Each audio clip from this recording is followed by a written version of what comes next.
socialista do PDT consegue tirar essa situação de saúde pública, que é um caos no país todo, e colocar como a melhor saúde pública de Santa Catarina, aqui, município de Bombinhas. Vocês vão poder conhecer o pessoal de Bombinhas aí, vai poder explicar para vocês.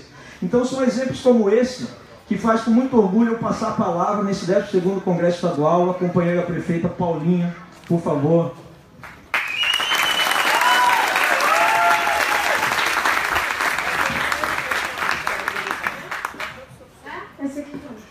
Eu quero dizer para vocês que eu estou muito nervosa. Ponto, falei.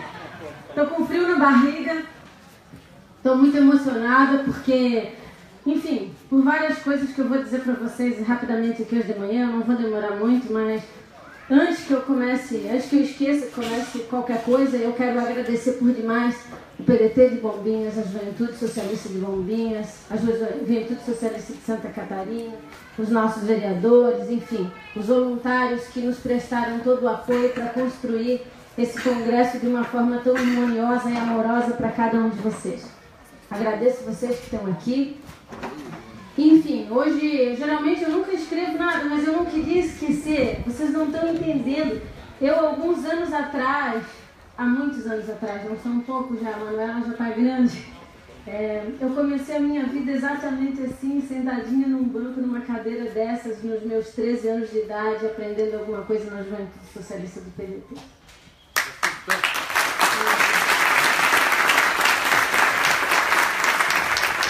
E hoje vocês estão aqui em Bombinhos comigo e eu sou prefeita. Ontem a gente foi dar uma volta de carro, eu, o Everton, a Aninha e o Ronaldo. Arrumar lugar para um dormir, para o outro dormir, e de repente eu olhei para eles, caraca, vocês se deram conta que eu sou prefeita disso aqui, galera?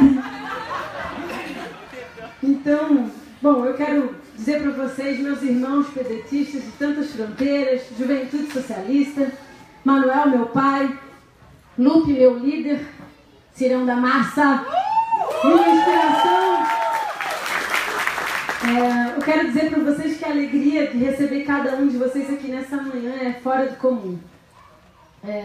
Eu jamais imaginei realmente que um dia eu tivesse esse privilégio de ser prefeita e recebê-los aqui nessa condição, porque o meu coração pulsa juventude do mesmo jeito que pulsava aos meus 13, 14 anos de idade quando eu comecei essa luta, e vocês sabem disso. Quero te pedir, Rafa, para te mandar o mesmo beijo pro Everton, que eu amo, tu sabe que esse cara é meu irmão de coração.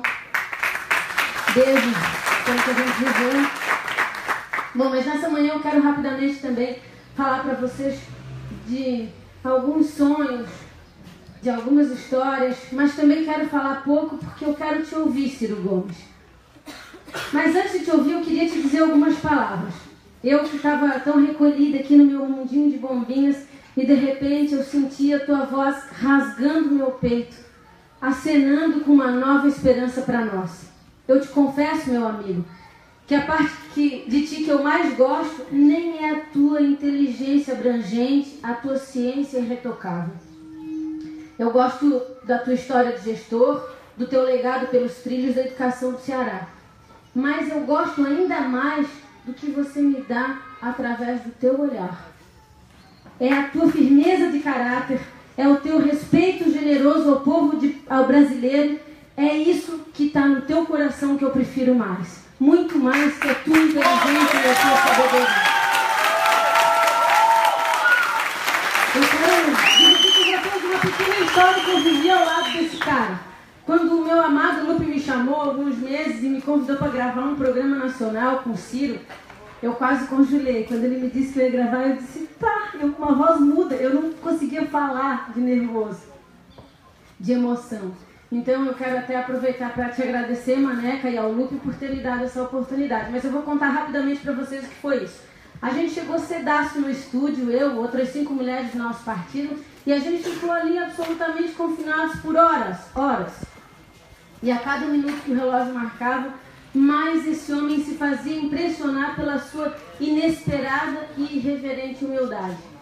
Ele ofereceu para nós todas uma gentileza, um bom humor elegante, sincero, completo.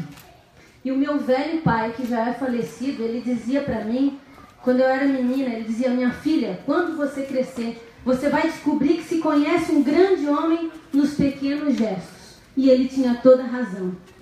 É claro, quando chegou a minha vez de gravar, eu estava quase em pânico, né? Vocês sabem que eu falo pra cacete em qualquer lugar, mas eu estava muito nervosa.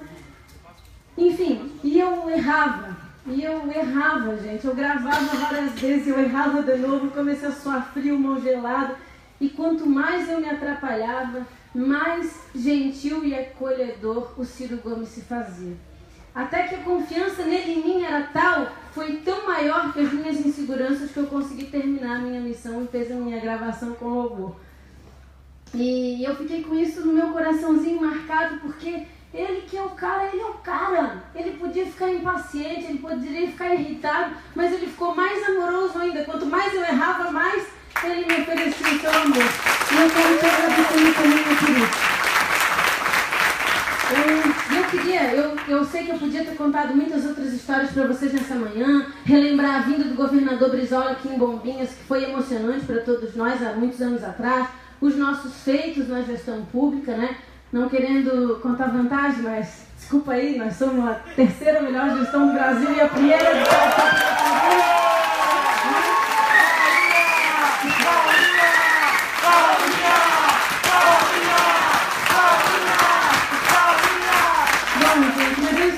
essa história de hoje porque eu não podia perder essa oportunidade de te dizer, Ciro, que é esse o papel que eu mais te gosto. É esse homem que o Brasil precisa conhecer, meu velho. O inteligente, que todo mundo já sabe, mas também o gentil e o fraterno Ciro Gomes. Se o meu presidente nacional, se o Lupe me permite, eu quero falar umas coisinhas aqui também para ti, enfim, para o nosso partido. Me desculpe a franqueza, mas eu quero dizer muito para vocês que eu não estou mais nem aí se o Temer vai ficar ou se ele vai sair. Sinceramente, esse não é um assunto que me emociona, não é um assunto que me interessa. E para ser bem sincera, bem lá no fundo, talvez eu até preferisse que ele ficasse, porque, meus amigos, ele ou qualquer um que venha desse estado de coisas do Congresso Nacional não vai mudar o Brasil e não vai proteger o povo brasileiro desse desmando. Nosso discurso não é discutir o Temer, irmão. Do mesmo modo que eu também estou de saco cheio de fazer esse discurso vitimista do PT. É claro que eu também acho, todos nós achamos que o que aconteceu com a Dilma foi uma tremenda sacanagem, mas eu não aguento mais, governo golpista, eu quero mais. Agora, meus irmãos, eu quero dizer para vocês que eu vim para esse Congresso Nacional Estadual da Juventude para dizer que eu quero sonhar, eu quero ousar, eu quero encher o meu peito, Lupe, daquela coragem arrebatadora que o Brizola nos ensinou a sentir e quero ir para a luta. É isso que eu estou a fim de fazer. Ciro Gomes, você nos trouxe essa vontade intransigente de lutar pelo nosso país. E por isso, meu amigo, eu realmente te agradeço. Porque é muito ruim a gente estar na escuridão. É muito ruim a secura da desesperança. E, sinceramente, eu acredito que se todos nós tivermos a competência de te aproximar das pessoas, de mostrar essa tua humanidade maravilhosa e contagiante, a gente vai conquistar multidões. É nisso que eu acredito e é isso que eu quero fazer daqui para frente. Meus amigos, eu não duvido que outros candidatos também tenham as suas qualidades, mas numa comparação silenciosa, o Ciro arrebenta. Ele simplesmente tem uma pegada que é inalcançável pelos demais. E é por isso que essa sua pegada de homem indomável, que não se deixa curvar pelos interesses de outros, assusta esse grande sistema que está aí. Por isso, meus irmãos, o nosso desafio é acertar o ponto de equilíbrio do diálogo com a população brasileira. Porque se a população brasileira conhecer o Ciro, ela vai querer o Ciro presidente. Essa é a tarefa que nós temos para cumprir. E é por isso que eu recomendo nesse próximo ano que o nosso exército aplique a sua lição política com sabedoria e serenidade. Recomendo, meus companheiros, que façam campanha também com fé e coragem, mas não esqueçam do respeito e do amor. Falando em coragem, rapidamente, eu quero contar para vocês que quando me perguntam se eu vou ser candidata, se eu pretendo ser candidata ano que vem, eu já respondo sem charme nenhum, né? Sem rodeio, é claro que sim. Eu vou, óbvio. Estou pronta. E não é que eu desejo um mandato de deputado, não é isso. É porque eu tenho uma causa e eu sou da causa. E aí quando eles me perguntam se eu vou ter renunciar, eu respondo que covardia seria eu ficar e fugir da luta. E eu explico para vocês. Eu explico. Bombinhas, meus irmãos, é uma cidade hoje dona de si. Bombinhas, vocês podem ter certeza absoluta, sem falsa modéstia. Bombinhas não precisa mais de mim. Ela desabrochou, amadureceu nesses 5 anos.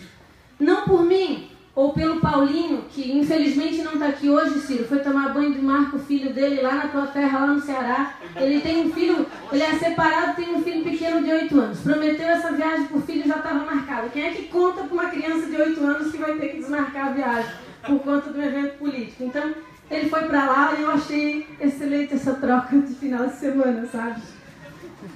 Bom, mas o Paulinho, ele é um homem pronto para seguir zelando pelo nosso povo. Mas não foi por nós dois que isso aqui tá como tá. Bombinhas amadureceu pela união primorosa e verdadeira de um grupo muito significativo de pessoas que hoje lutam pelo bem comum e tornaram o povo de Bombinhas livre e independente. Este é o exemplo que vocês têm que perseguir. Não é uma pessoa, meus irmãos, que transforma. É o coletivo, é a unidade, é a irmandade de um povo e a compreensão de um povo em torno de uma causa. Então eu abraço e agradeço a cada um dos companheiros que me ajudaram e lutaram junto comigo para transformar Bombinhas. E a segurando, tô acabando, tá, gente? Tô suada, tô nervosa ainda. Mas quero te dizer, Ciro, que é segurando na tua mão, Ciro Gomes, que eu quero ajudar a redescobrir essa esperança contida no coração do nosso povo. Nos meus sonhos, às vezes, quando eu durmo, eu me vejo com a voz embargada, quase em estado de cólera. Como se todo esse sistema nos sufocasse, acovardando-nos pelo mesmismo, pelo comodismo, por essa política interesseira e negocial. E eu não quero isso para mim, eu não sou desse mundo, eu não sou fruto desse sistema, eu não sou disso. E eu quero te dizer, Maneca, que eu acho que a gente não tem que se encolher e nem se dobrar para isso que está aí. Nós temos que construir a nossa história e o nosso projeto. Eu não quero comodismo, eu não quero conformismo e eu não quero a conveniência. Eu não quero esperar por um mandato de condição. Eu quero lutar pelos meus ideais. Para terminar mesmo, eu quero dizer para vocês, gente, que o meu peito, a minha alma, é da juventude socialista do PDT. Eu sou fruto da juventude socialista do PDT. E se hoje eu posso dizer alguma coisa que preste para vocês, especialmente para essa galera jovem, para essa juventude, para ti, Manuela, para minha filha, eu quero dizer que vocês se agarrem nos seus sonhos com toda a força que faz pulsar os seus corações. Com toda a força, para que vocês sejam bravos o bastante para não sucumbir no meio dessa podridão que está aí. Para que vocês não deem ouvidos ao que não nos serve, pessoal. E eu posso garantir a vocês, se vocês conseguirem viver agarrados nos seus sonhos, ao final, seja qual for o resultado, vocês vão sentir que terá valido a pena. Terá valido a pena.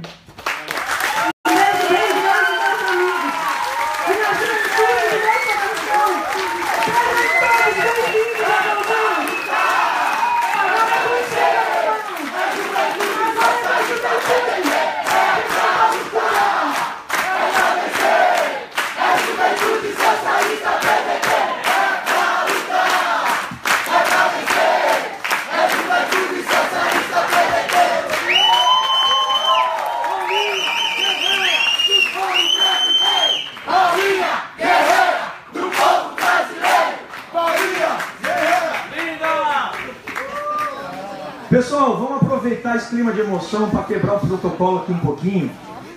A pedido aqui da Juventude Socialista do PDT de Bombinhas, da Juventude Socialista do PDT de Santa Catarina, do PDT de Bombinhas, eu queria convidar os companheiros do PDT de Bombinhas, Paula, vereadores, para fazer aqui, a Isa, representando a nossa juventude, Luana, também de Bombinhas, a fazer aqui uma homenagem às nossas lideranças, fazer uma entrega especial. Paulinha, queres, por favor?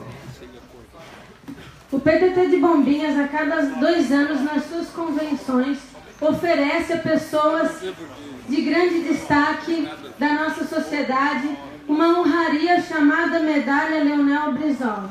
Essa medalha aqui, top, né? Nessa convenção, a gente concedeu uma dessas medalhas ao Manuel e era pro Lupe vir ganhar dele. Como não veio, antes. Mas eu queria convidar então o Lupe para receber a sua medalha Leonel Brizola, que é a maior honraria do PDT de Londrina, e o companheiro Ciro Gomes para receber a sua medalha das mãos dos nossos vereadores. Lana, isso vocês entregam para o Ciro e os vereadores entregam para o Lupe. Junto com eles também tem um presentinho. Presentinho eu adoro. Aqui, ó, presentinho. Eu adoro tudo. Volta pegar o presentinho, já é presente. Vai espalhando, só falta 60 minutos. Ela se prende nos detalhes. Começa a ter mais um pouco de vana, mais só. Obrigado. Obrigado.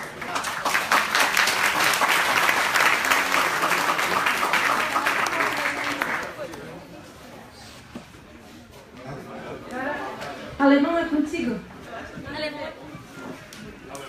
Pessoal, também antes de passar a palavra para o nosso próximo orador, eu queria também chamar para a mesa uma companheira importante de militância histórica do nosso partido e que atualmente exerce a coordenação sul dos estados do Rio Grande do Sul, Santa Catarina e Paraná, da Ação da Mulher Trabalhista. Eu queria chamar para a mesa a companheira Terezinha, de Blumenau, por favor.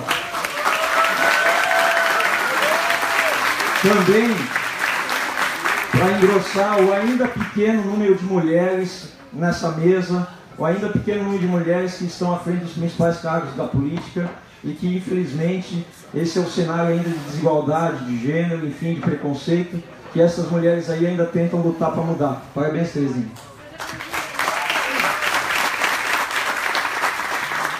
Passar a palavra agora para o nosso presidente nacional, Carlos Lupe, fazer a sua saudação. Tanto faz. Veja que lembra meu Fluminense.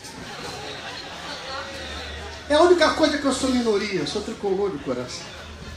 Em meu lugar eu queria... Ah, tá muito fraco, vocês estão tudo com fome, hein? Bom, é muito importante pra gente ver o resultado de um trabalho. A Paulinha aqui representou um pouco, Maneca, a nossa memória, a dizer para nós mesmo que está valendo a pena a luta. Não é que está valendo a pena que amanhã podemos ter poder. Poder passageiro. Poder ter um título. A Neca já foi ministra, eu já fui, Ciro já foi. Poder em alguns momentos da vida ter mais sucesso eleitoral. Poder, a nossa vaidade está alimentada quando a gente às vezes se vê em algumas situações em que, podendo ajudar e sendo instrumento para ajudar esse povo, se sente reconhecido pelo povo. Por isso, na vida é muito bom. E só a política é capaz de fazer isso. Só a política é um instrumento único capaz de fazer transformação. Não tem outro. Não tem outro. Quando essa mídia trabalha diariamente para destruir os partidos, as instituições partidárias, os políticos, elas estão querendo, no fundo, destruir a participação do povo. Não há outro instrumento da democracia moderna que não seja através dos partidos e suas representações se fazer as transformações que a sociedade precisa. O nosso partido é um pouco isso. Nós temos aí 36 anos de vida, e eu há 36 anos aturo o Maneca e o Maneca me atura. Não é fácil, não. Não é fácil para ele me aturar e não é fácil para mim aturar ele. Mas a gente se une por amor à causa que a gente representa. A gente está continuando essa história. Ciro, quando você insistentemente foi convidado para vir para o PDT, não é só pelos títulos que você tem em grande quantidade. Não é só pelo executivo, como a Paulinha falou, que você foi. Não é só pela coragem, ousadia que você tem. É porque você virou um depositário fiel da história de um povo. O trabalhismo tem isso. O trabalhismo tem na sua história talvez a única representação política que guarda no seu coração e na sua memória os seus líderes. Foi assim com Getúlio, foi assim com Jango, E é assim como eles são. E por que nós guardamos nossos livros? Porque eles nada mais são do que a representação das teses, dos sonhos, das ideias de uma nação que a gente sonha construir para o povo brasileiro. Essa nação ainda não está construída. A geração de vocês precisa lutar muito para que talvez os netos de vocês tenham direito a essa nação. Porque uma nação não é só um encontro de um povo que fala a mesma língua e ocupa a mesma faixa territorial. É muito mais que isso. Você vê o povo palestino e o povo de Israel em guerra permanente. Em alguns momentos da história sem ter espaço físico para ser nação. E era nação, porque nação é principalmente sentimento. Sentimento.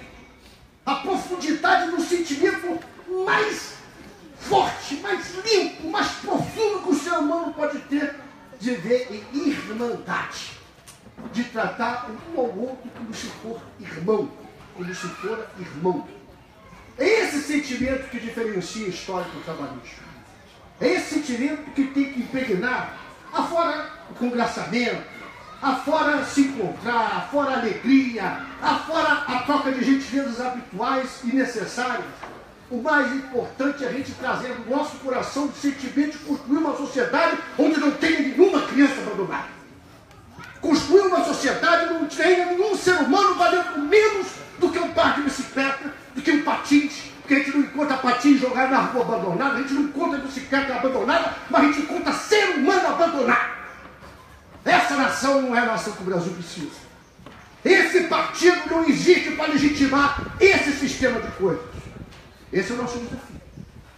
O nosso desafio é nos reunir, é andar pelo Brasil afora, como faz Maneca, com muito orgulho, é tentar organizar os grupos de base, mas é falar de sonhos. Sem sonhos o homem se aniquila, o ser humano se aniquila. Sem sonhos não se existe projeto, sem sonhos não se tem o que fazer da vida. E o Ciro hoje é o depositário fiel dos nossos sonhos. Não por ele, pessoa física, mas por que ele representa. O homem é ele, o seu tempo e a sua história. Nós não estamos construindo uma candidatura apenas para ser mais uma candidatura. Vamos ter 10, 12, 15 candidatos. Nós não estamos fazendo um partido, como já tem mais 36 para quem quiser fazer opção para partidariamente escolher o seu caminho. Nós queremos o partido, nós queremos o candidato. Para representar que Brasil nós queremos. Nós queremos um Brasil que seja para os brasileiros e construído com os brasileiros. Nós queremos um Brasil sem criança na rua, abandonada. Nós queremos um Brasil que respeite os aposentados e pensionistas. Nós queremos um Brasil que entenda. Sem o papel do Estado não existe nação. O Estado é o ente que garante a nação. O Estado é o árbitro da nação. O Estado é o grande instrumento da cidadania e da justiça social. Não é o capital privado que traz isso. Não é o empresário, por melhor, por mais bondoso, por mais generoso que queira ser, vai distribuir o seu lucro para tirar uma criança da rua, para melhorar as condições de vida de quem precisa de saneamento, de quem precisa de água, de quem precisa de hospital. Quem tem esse papel é o Estado, e quando quem destruir o Estado, destrói o sonho de uma nação livre e independente que nós queremos construir. É só isso o nosso sonho. É simples, é tranquilo, é óbvio, mas poucos querem acreditar em que possa ser possível construir. Paulinha, eu vejo você falar, me dá uma alegria, porque você é o PDT que está dando certo. Ela simboliza o PDT que está dando certo. Está dando certo a gestão, origem pequena, humilde. Imagina quando vai ficar grande, né? Então, a Paulinha está sendo um exemplo para a gente desse processo, que é porque vocês tornam uma pessoa. Não vamos personificar o projeto. É o que simboliza o crescimento de uma liderança oriunda da juventude que assume uma prefeitura. E essa fala que tem aqui, que a gente botou na televisão, que já virou modelo, que já virou exemplo. Então, nós precisamos ter esse norte, companheirada. Nós precisamos ter um candidato a presidente da República afirmar Santa Catarina no mapa do Estado. Não dá mais para a gente fazer aqueles conchavos pequenos. Ah, eu vou fazer isso para eleger o Lupe, eu vou fazer isso para eleger o Joaquim. Nós não precisamos eleger individualmente ninguém se não for por uma causa para transformar a sociedade. Senão não vale a pena. Não vale Paulinha, parece que é mentira. Ciro, para você, mais mentira parecerá ainda. Maneca nem fala. Eu também fui da juventude. Acredite. A minha primeira carteirinha, 26 de maio de 1980, assinada pela referência da minha vida, meu líder, minha paixão, Leonel Brizola, ainda era juventude trabalhista. Ele não tinha juventude socialista.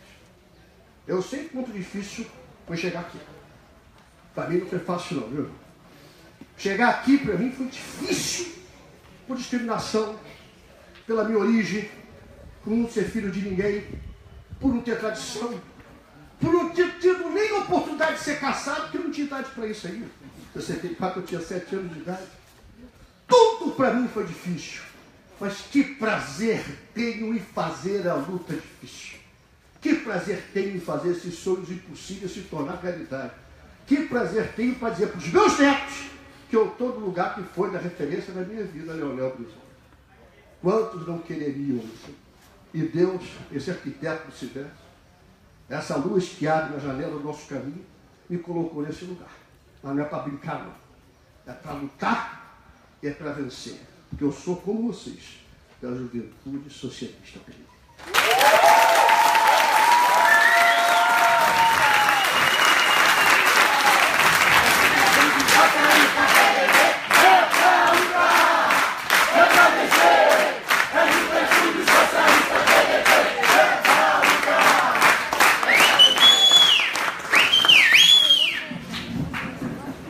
Continuando, queria passar a palavra à nossa principal referência do trabalhismo catarinense, Dr. Manuel Dias. Por favor, uma honra.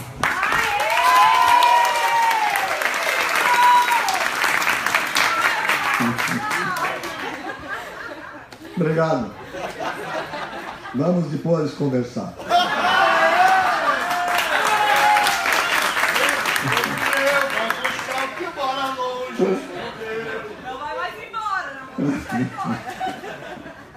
Eu queria saudar a todas, e saudando aqui o companheiro Lupe, o companheiro, nosso futuro presidente da República, Ciro Gomes, e a Paulinha, e o nosso presidente Alan, o nosso alemão. Eu saúdo a todos vocês, boas-vindas a esse evento, que certamente marcará a história do nosso partido, que vai ser antes e depois desse congresso. Porque nós estamos vivendo um momento fundamental da história brasileira e nós não temos mais o direito de, pela história que nós carregamos, pelos exemplos que nós temos dos nossos líderes, nós não podemos falhar nesse momento. Porque o Brasil precisa mudar e mudar com muita urgência, sob pena de que milhões e milhões de brasileiros ainda continuem excluídos. Apesar dos avanços que tivemos nos últimos 14 anos no campo social, nas políticas públicas de distribuição de renda, políticas públicas de resgate de milhões de brasileiros que saíram da extrema miséria e alcançaram a classe C, apesar de tudo isso, nós somos ainda uma das nações mais separadas do mundo, né? Em que animais têm muito mais respeito do que a vida de uma criança que por esse Brasil afora ainda morre de fome.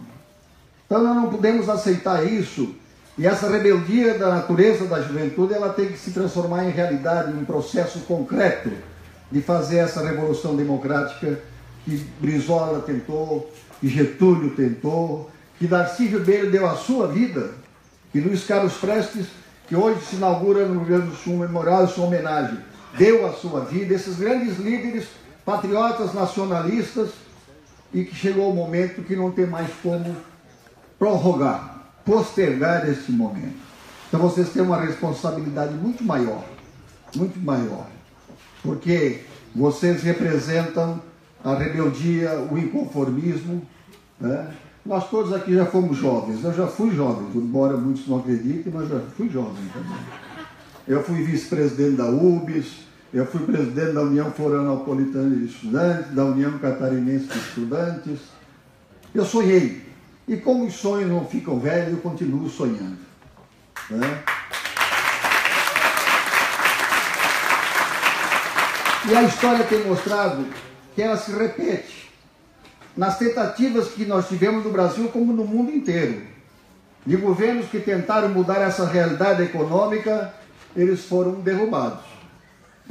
Perdemos com Getúlio, perdemos com Jango, desconstruíram o Brizola, derrubaram a Dilma e vão derrubar tantos quantos tentarem fazer reformas estruturais que mude esse modelo econômico, aonde a riqueza nacional, que é imensurável, ela sirva para atender as demandas e a construção de uma vida digna para todos os brasileiros. Então vocês aqui hoje, eu não vou falar muito, porque vieram aqui para ouvir foi o Ciro, o Lupe que já falou, e nós teremos sempre permanentemente contato a fim de que a gente possa trocar. Mas eu quero deixar aqui uma coisa que é fundamental, que eu acredito. É importante a rebeldia, é importante protestar, é importante fazer quebra-quebra, é importante fazer greve, enfim, toda a ação que represente o repúdio a esse quadro que está aí. Mas isso nós já assistimos que não adianta só isso. O Ciro vai ser presidente da República. E o difícil não é eleger o Ciro. O difícil vai ser manter o Ciro na medida em que ele tomar a iniciativa de implementar o seu plano de desenvolvimento nacional com distribuição de renda, que implica em mudanças estruturais. Mais uma vez essa direita, esses reacionários, esses que exploram e dominam e mandam nessa farsa democrática que nós vivemos, que é só para proteger os interesses das elites brasileiras, aí nós teremos que estar ali firmes. O povo tem que estar ali consciente e dizer, não, Ciro, é para isso que tu fosse eleito, é para fazer as reformas fundamentais, é para fazer política pública no sentido de que todos os brasileiros têm direito à vida digna e à vida decente. Isso não se faz só com bandeiras, com sonhos, se faz com ações concretas. E hoje nós estamos correndo, o Brasil, o nosso partido está correndo, fazendo o uso dessa cartilha aqui. Esse aqui é o nosso catecismo agora, que orienta, ensina, propõe e comunga com vocês, fazer uma grande comunhão nacional de que nós temos que nos organizar para fazer os núcleos de base. Organização que fez as grandes transformações do mundo. As grandes transformações que o mundo sofreu não foram feitas por maiorias, foram feitas por minorias organizadas. A Revolução Russa, a Revolução Chinesa, Francesa, Cubana e tantas que por aí estão acontecendo. São minorias organizadas, porque na medida em que se organiza, adquire a fé, adquire o conhecimento, sabe qual é a ação que deve ser empreendida. E não somos nós que vamos fazer essa revolução. Nós somos pequenos burgueses, nós somos burgueses beneficiários desse sistema. Quem tem que fazer a revolução democrática é o povo, excluído. Agora, ele não sabe como fazer. Enquanto ele não tomar consciência política, não se politizar, ele vai ser massa de manobra da Globo, como foi em todos esses eventos que eu aqui citei. Ou não há razão para o povo estar na rua hoje, com isso que está acontecendo, essa pouca vergonha, essa corrupção, em que um presidente da República, seu governo, que não está sendo processado, está preso, ou está com uma tornozeleira, e não tem ninguém na rua. Ninguém quer saber do que está se passando, porque ele não tem consciência política. Ele não sabe dos seus direitos, da sua força, de que ele é o dono do país. E só se fará isso na medida em que ele adquirir consciência política. E não há outra forma, consciência, como companheiros, de adquirir consciência política a não ser da organização. Porque na medida que você cria lá um locus de reuniões do povo para discutir os seus problemas, a falta de água, a falta de energia, de saneamento, e na hora que você introduz a discussão política, que para mudar isso é fundamental, a luta política, aí nós vamos fazer essa revolução. E vocês vão ser os grandes promotores delas. Vocês vão ser aqueles que vão ajudar o povo a se salvar. Porque ninguém salvará o povo. Ele é que tem que se salvar se organizando, exigindo e cobrar aquilo que eles têm direito. Então a nucleação, companheiro, é fundamental. Não só para eleger o Ciro, mas para governar com o Ciro, dar a ele, Ciro, condições políticas de promover as transformações que são necessárias para que o Brasil seja justo e igual. Então, Ciro, bem-vindo mais uma vez a Santa Catarina. Obrigado, Lupe. O Lupe, que é o nosso comandante nacional, ele diz que é difícil aturá-lo. Eu não acho difícil aturá-lo, né? Embora está muito gordo, engordou muito, né? Mas nós temos aí há muito tempo, convivemos muito tempo com o Brizola, e o Brizola um dia me disse: Maneca, nós temos que preparar o Lupe para ser presidente do partido, né? Não sei se preparamos bem, mas pelo menos nós somos hoje um partido que se diferencia dos demais. Dos partidos médios e grandes do Brasil, nós somos o único que não tem propina. Isso no momento que isso é obrigação, não é mérito, mas diante do quadro que nós estamos assistindo, passa a ser mérito. No mesmo que diz respeito ao nosso presidente Ciro, quer dizer, de todos esses candidatos que estão aí, na sua maioria absoluta, ele não tem rabo.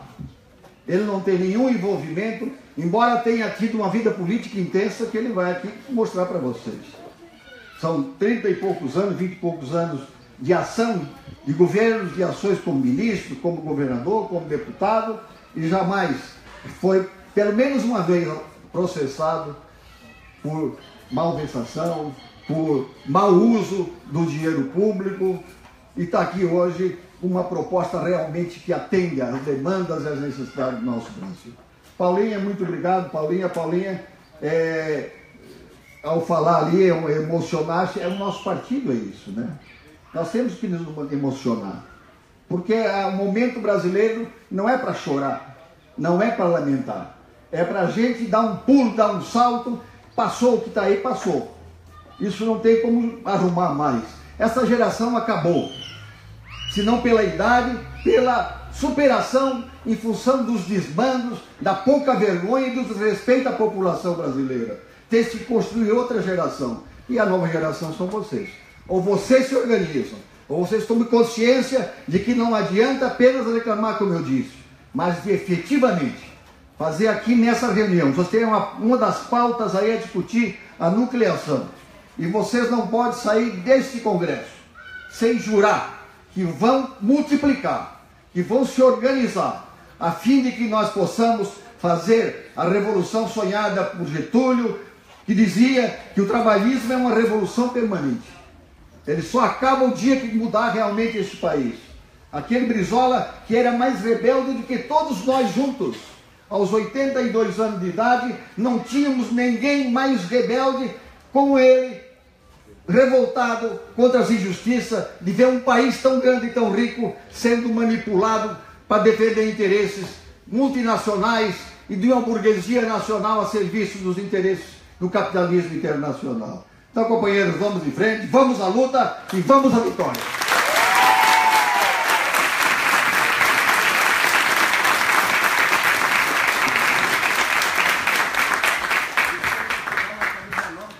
Pessoal,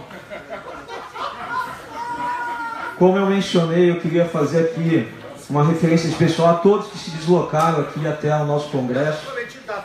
Alguns mais de perto, alguns mais de longe, mas todos tiraram o seu tempo, tiraram o seu final de semana, tiraram o seu dinheiro do bolso para poder, de alguma forma ou não, estar aqui presente. E eu queria fazer uma saudação especial a todos os municípios que aqui estão presentes: Aracari, Canoinhas, Tubarão, Pinhalzinho, Navegantes, Laguna, Lages, Joinville, Jacinto Machado, Itapema, Itajaí, Gaspar, Florianópolis, Concórdia, Chapecó, Capinzal, Canoinhas, Camboriú, Bombinhas, Blumenau, Astur, Aranguá e o melhor de todos, Balneário Camboriú.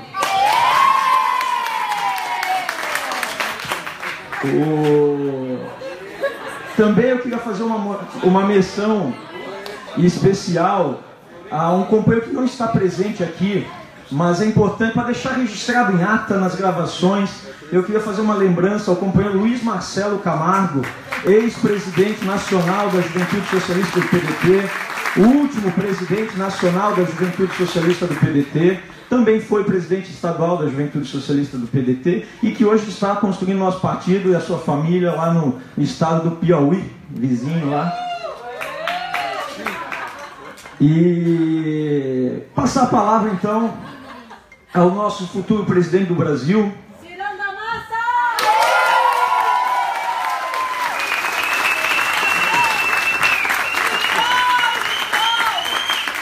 Boa tarde a todas e a todos, meus companheiros, minhas companheiras, gente querida da Juventude Socialista, do PDT.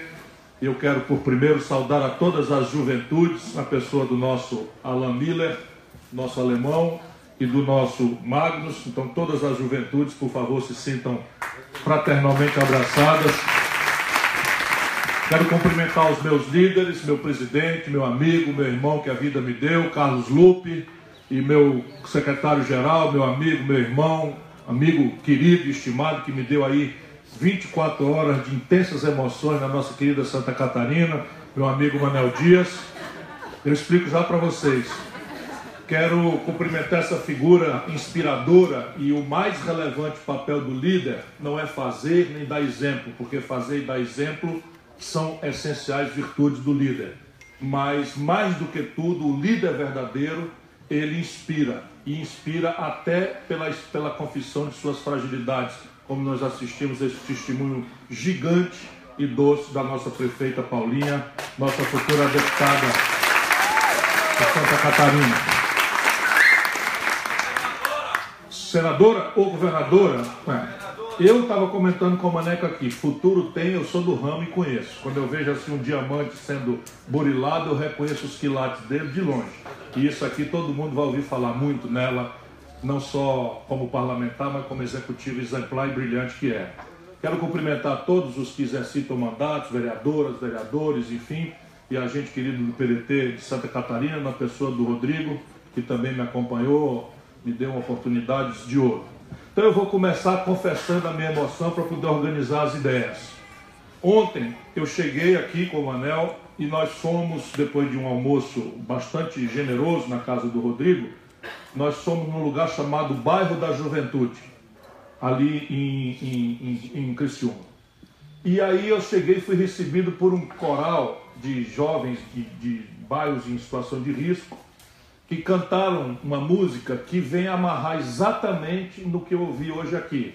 O refrão da música que me fez, enfim, marejar o olho, eu já tenho que aguentar aqui a aspereza da luta, o verso é simples e gravou-se no meu coração para nunca mais esquecer. E é simplérrimo, mas tem uma transcendência que meu coração está muito assim, sensível para entender. Ouvi lá como ouvi cá. Diz o verso, cantado por vozes dulcíssimas de meninos que foram subtraídos do ambiente de risco, porque é o critério de entrar naquela instituição. Diz assim: você tem o tamanho dos seus sonhos. E aí venho cá, e ontem eu chego quase 2 da manhã, e assim que é, eu gosto, não tem problema nenhum, enquanto eu organizo as minhas ideias, eu confesso essas emoções, e chego e vou dormir, como é justo que um velho guerreiro, né, faça ao redor de 2 da manhã. Quando eu entro no meu quarto, que eu acendo a luz, vocês não acreditam no que eu vi, mas eu tenho aqui no meu celular, porque eu fiquei até quase 3 da manhã fotografando, né? Então tinha um gigantesco coração vermelho, todas as paredes onde eu entrava tinha um cartaz mencionando minhas proezas, minhas virtudes, ou aquilo que se pensa que eu sou, né? Eu agora mudei de nome, não sou mais o Ciro Gomes, sou Cirão da Massa, Ciro Zoeiro, Ciro Molotov, time do Ciro, Cirão Carioca, né?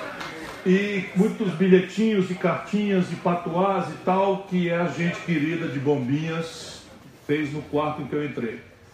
Portanto, isso paga mais do que decuplicado o sentido moral superior da nossa militância, da nossa luta.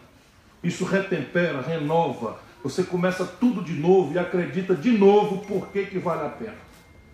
Portanto, é um momento de intensa felicidade, de alegria imensa para mim, esse meu momento de vida. Eu vou fazer 60 anos agora, dia 6 de novembro, tenho 38, quase 39 anos de vida pública, já fui deputado estadual com 25 anos, fui o mais jovem prefeito de capital com 29, fui o mais jovem governador da história do Brasil, até hoje ninguém me tomou esse recorde, o povo cearense teve a imprudência de me eleger governador com 32 anos de idade, fui o mais jovem ministro da Fazenda da história do Brasil, ajudei a fazer o real, mal tinha inteirado 36 anos de idade, e tenho dito, porque nada mais é do que a minha obrigação, mas assim, a gente tem que mostrar o currículo, né? São 38 anos de vida pública com muitas oportunidades. Você imagina, eu comandei a economia brasileira como ministro da Fazenda.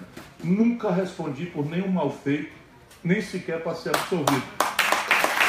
O que é nada mais do que a minha obrigação. Mas repare bem por que eu estou dizendo isso. Essa intensa realização, sentimento de realização, não pode dispersar na nossa cabeça, de nenhum de nós, qual é o sentido moral, né, tenho repetido por aí, moralmente superior, que faz com que garotos e garotas como vocês, em um lugar absolutamente maravilhoso como Bombinhas e o litoral de Santa Catarina, num sábado, esteja abrindo mão, né, das naturais vocações de um jovem nessa idade, num ambiente dessa natureza paradisíaca, para conversar sobre política numa hora como essa no Brasil. E isso faz de vocês pessoas diferentes. E por isso a gente renova também por este ângulo a confiança de que nem tudo está perdido. Mais do que isso, eu acredito que as coisas mais cedo ou mais tarde vão mudar muito profundamente no nosso país. Qual é o sentido moral superior da nossa reunião? Nós vivemos hoje num país que tem quase 14 milhões de pessoas sadias para o trabalho desempregadas. O número, 14 milhões, não deveria nos congelar o coração, e descer da nossa inteligência para o coração significa ver o que é a vida de um deles. Um desses 14 milhões. Acorda de manhã cedo, vai tomar o ônibus, pula a catraca, pede para o trocador do ônibus compreender, porque está liso, desempregado, e desce no centro da cidade, batendo de porta em porta. Me arranja uma vaga, não tem, vem amanhã, deixa o currículo. Cadê o telefone, vai ver, não sei o que e tal. Chega no fim da tarde, humilhado, com nome no SPC, já são 40 milhões de brasileiros que estão com nome no SPC, quer dizer, sem crédito, sem poder comprar nada, um filho doente, falta o remédio, o aluguel atrasado e o senhorio ameaçando tomar de volta a casa. E esse camarada, esse conterrâneo, essa conterrânea, esse compatriota nosso, um dos 14 milhões, chega e liga a televisão e todo dia sim ou outro também, vem por ali a notícia infame, mal cheirosa da roubalheira, da corrupção, da ladroeira, da mentira, do privilégio, do dinheiro que falta para a saúde, para a segurança, para a educação, ser jogado na lata do lixo, da especulação financeira ou do suborno puro e simples da compra de votos para garantia de impunidade. Esse é o sentido moral superior, comecemos a entender. Depois desses 14 milhões, nós temos mais de 10 milhões de brasileiros empurrados para a informalidade, se virando ainda dentro vamos dizer, do exercício digno de tentar sobreviver pelo trabalho, no biscate, correndo do rapa da repressão pelas cidades todas, mas também desorganizando o comércio formal que paga impostos, e isso não é solução para uma nação como a nossa. Olha, vamos agora olhar essas coisas pelo ângulo do jovem. No Brasil, nós temos já quase 700 mil presos, quase 700 mil pessoas recolhidas a presídios no Brasil. É proporcionalmente já a segunda maior população carcerária do mundo, só perdendo para a América do Norte. E em termos absolutos, juntando China, que tem 1 bilhão e 300 milhões de habitantes, nós somos a 4ª população carcerária do mundo. 1/3 dessa população carcerária são jovens, que foram presos em flagrante como traficantes de droga, portando quantidades de droga inferior a 20 gramas. Que vários países do mundo já entenderam que esta é uma batalha, uma guerra perdida e que talvez tenhamos que começar a experimentar sem qualquer tipo de invasão de convicções, porque esse é um debate muito delicado, mas eu estou dizendo qual é o sentido moral superior que justifica, pede, recomenda, suplica a nossa militância. No Brasil, se temos 12 milhões, 13 milhões de 400, quase 14 milhões de desempregados, de cada 100, 13,5 estão desempregados.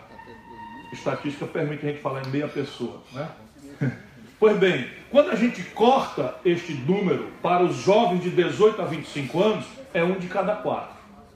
É o dobro da taxa de desemprego aberto no Brasil, aquilo que pesa sobre os jovens. O Brasil, esse ano, vamos entender se há uma razão moral superior para quem não tiver botado uma pedra no lugar do coração dentro do peito, para nos reunirmos e atuarmos agressivamente para mudar o estado de coisas no Brasil. Nos últimos 12 meses, 60 mil brasileiros foram assassinados. Se nós tomarmos todas as regiões conflagradas do planeta, a guerra civil selvagem da Síria, Mogadíscio, enfim, todas as guerras que estão acontecendo no mundo, não mataram nos últimos 12 meses nem a metade do que o Brasil matou, 60 mil pessoas. Quase todos jovens, quase todos negros, todos pobres, quase todos da periferia do Brasil. Sabe quantos por cento destes 60 mil homicídios o Brasil tem sido capaz de investigar? Não estou dizendo de punir. 8 em cada 100. E aí fica um debate em que a nossa população está assustada, uma esquerda antiga, palavrosa, cheia da conversa mole, falando em direitos humanos, que pelo povão está sendo lido como se fosse proteção de bandido, e um fascismo vindo a golpe de frase feita, resolvendo o problema que é complexo e grave, assim, ó, por mistificações grosseiras, como se a intensidade da pena, de preferência a pena de morte, para jovens, negros, pobres, fosse a questão. Ora, não é a intensidade da pena, é a certeza da pena que promove a dissuasão do crime. Se a gente vê 60 mil homicídios, só 8 em cada 100 são investigados, no Brasil o melhor negócio que tem é matar. É mais certa a impunidade do que jogar na loteria. Ganhar na loteria, muito, muito mais certo. Eu não quero ir pesando muito mais aqui, porque o nosso encontro é um encontro para projetar soluções para esse negócio aí. Mas a tarefa de um militante do PDT nesse momento não é se angustiar com a questão eleitoral. Pode ter calma, pode ter tranquilidade. Nós, o PDT, já ganhamos. Eu tenho dito isso ao Lupe. O PDT já ganhou. Vai ser o grande vitorioso nessas eleições, qualquer que seja o resultado delas. Por quê? Porque até por desgraça, até por absoluta degradação da elite política deste momento do país, nós estamos praticamente ficando como aquele que, tendo um olho em terra de cego, aspira a ser rei. Não falei eu, falei nós. Porque o trabalhismo é a resposta para essa grande perplexidade do mundo, que entre nós toma caricaturas, toma contornos absolutamente vulgares, toma contornos absolutamente chocantes. Como é que pode alguém imaginar que um país minimamente civilizado projeta ao vivo, por uma TV Justiça, uma discussão entre ministros do Supremo Tribunal Federal, de quem a República espera a proteção das instituições centrais, um bate-boca, um acusando o outro de ser garantidor da impunidade e da leniência, mal interpretando da lei. Tal. Isto dá quase vontade de dizer: mamãe, eu quero colo. E isso é o que nós precisamos entender. Diante desta complexa situação, delicadíssima situação, o povo olha para a política. Tenho repetido isso e quero muito que vocês nos ajudem a ajudar o nosso povo a entender. A política, o que manda diariamente, dia sim o outro também, já disse, vou repetir, é essa notícia infame da roubalheira, da alienação, do privilégio, da incompetência, do descompromisso absoluto com esta agenda. Em que, por exemplo, a Colômbia, muito mais pobre do que o Brasil, matricula 42 dos seus jovens de 18 a 25 anos no ensino superior, e o Brasil não matricula nem 20. O país mais rico da América Latina não matricula nem 20, comparado com Cuba, então seria vexaminoso, porque Cuba já matricula 60% dos seus garotos de 18 a 25 anos no ensino superior. E nada disto se trata a não ser na promessa vã, marketagem barata da véspera de eleição. Isto, então, companheirada, nos obriga humildemente a entender o estado de espírito do nosso povo. Porque diante disto há uma sensação de medo, há uma sensação de insegurança, há uma sensação de depressão rondando a alma do conjunto da sociedade, especialmente dos jovens. E aí a fuga para a alienação é um ato de proteção. O Mané está coberto de razão de que se o povo não tomar a mão de si próprio o seu destino, muito provavelmente vai pagar muito caro, por mais tempo e por mais gerações ainda. Mas nós precisamos abordar o nosso povo com o humilde respeito de que a fuga para a alienação é um ato de proteção. diante da sensação de impotência, de medo, as pessoas se refugiam no individualismo, na alienação, na descrença, na simplificação grosseira. Político é tudo ladrão, a política é um par de bandidos. E isso a direita internacional, conectadíssima com a pior direita da vez do mundo, que é a elite brasileira, a fração podre da elite brasileira, que manipula essas coisas com muito profissionalismo. Então essa onda de desmoralização da política é para enfraquecer as energias do povo.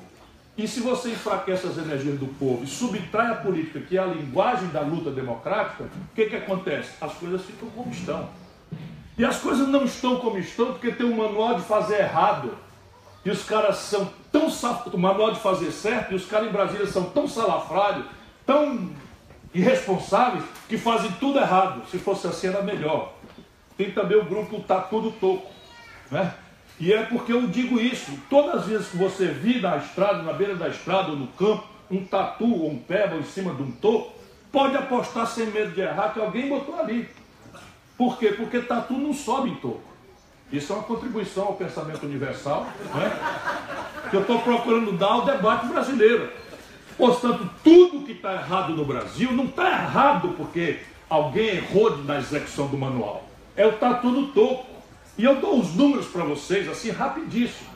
Hoje, se a gente olhar, esquece o debate ideológico, tamanho do Estado, Estado mínimo, Estado máximo, Estado médio, Estado pujante, Estado mega, Estado sei lá o quê.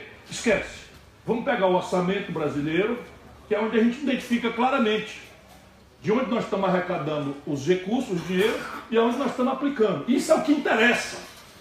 Aí você vai ver o seguinte, a metade do orçamento do Brasil, a metade, está sendo entregue a 10 mil famílias de barões pela especulação financeira patrocinada pelo governo. 10 mil famílias levam quase metade do orçamento público brasileiro. É o serviço da dívida. 1 trilhão e 200 bilhões de reais em números redondos, ó, trilhão com T de tapioca. 1 trilhão e 200 bilhões de reais. E assim, e agora o homem derivou para economês. Não. Sabe a saúde que a gente está reclamando? Só se faz com dinheiro. Só dinheiro não basta. É preciso ter concepção, gestão, como a Paulinha está mostrando aqui. Mas sem um per capita decente, não faz saúde. Sabe a matrícula na universidade? Só faz com dinheiro. É concretamente, né? Essa instituição que eu visitei ontem, que me emocionou, tem R$470 por ano, por mês de custo por aluno. Que é muito barato. Mas se faltar os 470, a menininha fica sem comida. A criança pobre fica desnutrida.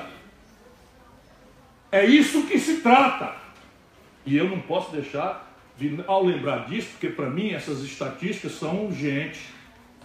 Então repare bem, quando eu falo 1 trilhão e 200 bilhões de reais, Manuel, eu descobri esse novo escândalo.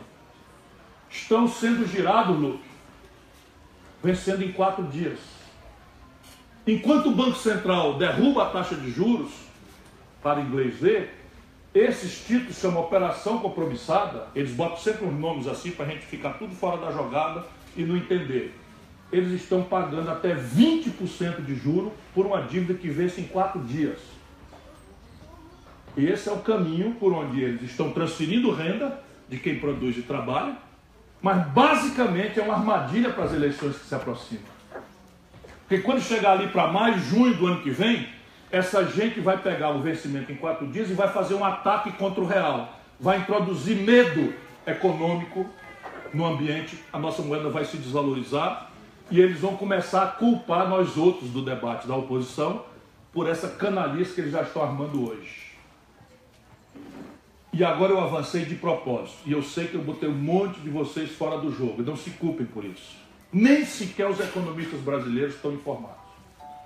E isso é, para concluir a minha reflexão, a grande tarefa do militante do PDT. Nós precisamos, nesse momento, botar gelo na veia e muito calor no coração. Gelo na veia para quê? Não está na hora das simpatias, da bajulação eleitoral, da caça do voto despolitizado para juntar maiorias, etc, etc. Haverá hora disso e nós saberemos fazer. A hora agora é de tentar criar uma corrente de opinião. é de tentar ajudar o povo a entender que o que está em discussão, ou pelo menos deveria estar em discussão, é desemprego, violência, saúde, corrupção, educação e projeto estratégico de inserção internacional soberana do Brasil. O que está em jogo é se nós vamos deixar a renda se concentrar brutalmente, como está de novo acontecendo, ou se nós vamos introduzir na institucionalidade brasileira mecanismos permanentes que não dependam do salvador da pátria, nem do bonzinho do PT, nem do bonzinho do PDT, nem do bonzinho de seja qual partido for, para que as instituições promovam segura e consistentemente a mudança no perfil perverso de distribuição de renda e desigualdade no Brasil. Dominar isso como raiz dos problemas nos identificará com a opinião pública, no que interessa. Formular soluções para isso nos fará, volto a dizer, o olho em terra de cego. Portanto, a tarefa agora é procurar conversar com as pessoas, sindicatos, estudantes, aqueles que têm equipamento para entender essas coisas e formular mediações para que amanhã a gente aborde o povão com a concretude do diagnóstico que nos identifica com eles e com as pistas concretas, com o pé no chão, mas a cabeça nas estrelas, para resolver a equação de desenvolvimento do Brasil. E o trabalhismo é a resposta.